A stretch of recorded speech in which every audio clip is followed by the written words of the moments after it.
S'appelle Batsirai et Batsirai a perdu en intensité à présent, mais son passage sur Madagascar a été meurtrier. Le puissant cyclone a tué au moins 10 personnes et fait près de 50 000 sinistrés. L'île a été balayée par des rafales de vent atteignant les 235 km à l'heure. La ville de Mananjary sur la côte est a été touchée de plein fouet. La plupart des maisons y ont été détruites, comme celle de Eninsoa. On dirait que c'était la bombe d'Hiroshima ici. Il n'y a plus rien chez nous. Le toit de notre maison, c'était en peu de temps, c'est parti.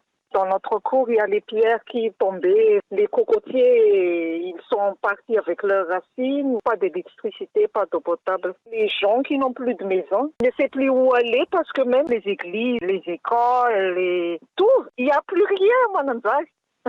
Donc, ceux qui ont des stocks, c'est là qu'ils peuvent reconstruire leur maison. Mais beaucoup n'en peuvent pas encore. Il n'y a pas de marchands, pas de quincaillerie, il n'y a pas de matériel pour construire. Là, c'est vraiment très dur. C'était très dur.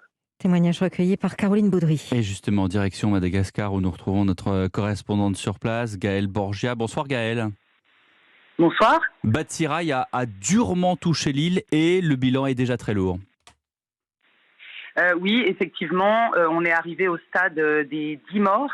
La ville de Mananzar, selon la gendarmerie, a été détruite à 80%.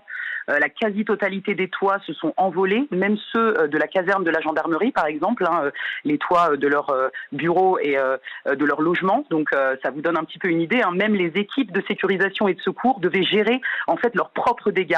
Et ce qui s'est passé au moment du cyclone, c'est qu'il y a eu un mouvement de panique. Des familles entières sont sorties de leur domicile pour aller se réfugier en fait dans des bâtiments en dur, parce que les rafales étaient très fortes. Comme vous disiez, certaines atteignaient plus de 230 km à l'heure.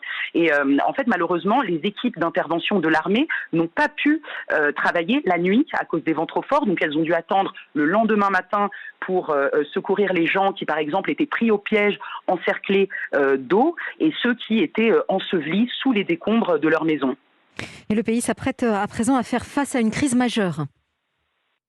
Oui, effectivement, une crise majeure, puisque 3000 personnes à Mananzar sont encore hébergées dans des sites d'urgence. Il n'y a plus d'eau potable. La nourriture manque aussi. Il faut rappeler que les marchés et les stocks de nourriture ont été inondés ou détruits. Donc maintenant, il faut réorganiser l'aide. Il faut plus de renforts, il faut des équipes de secours. Le président de la République est attendu dans les prochains jours à Mananzar. Donc il va venir en avion avec a priori des vivres.